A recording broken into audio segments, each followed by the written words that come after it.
RMC, l'immanquable grande gueule.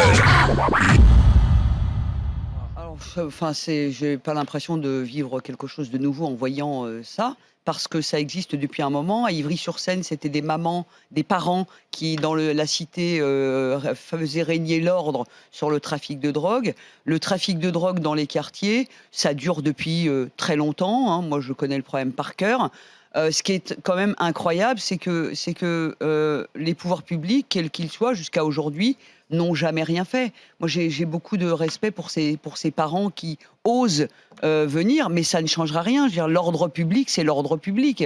Les dealers, ça ne représente pas la totalité de la cité. Quand on a une cité de 1500 ou 2000 habitants, s'il y a 50 ou 100 dealers, je ne comprends pas pourquoi on n'élimine pas 50 ou 100 dealers. La drogue, ce qu'il faut savoir, que ce soit le cannabis ou autre, la drogue, c'est une véritable souffrance. C'est un fléau. Ouais. C'est une plaie. Ça a des conséquences incroyables dans les familles. Moi, j'ai vécu ça personnellement. Je peux vous dire que moi, un morceau de shit, je le fous à la poubelle immédiatement. Je veux pas en entendre parler. D'accord, mais est-ce que cette chaîne humaine, c'est efficace ? Mais bien sûr que c'est efficace, parce que les mamans, sinon, comment elles font pour protéger leurs enfants ? À un moment donné, on est obligé de s'investir pour éviter...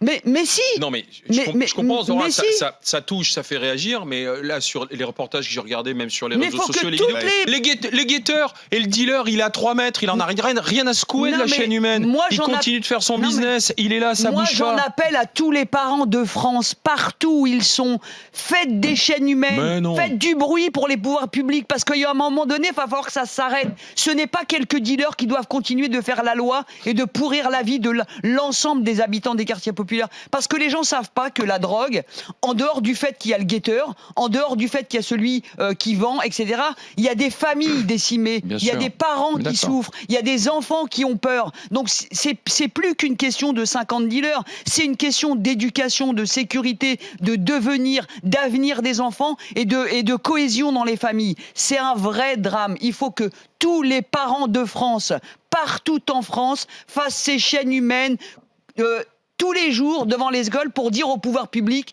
« Aidez-nous, on n'en peut plus ». L'immanquable grande gueule.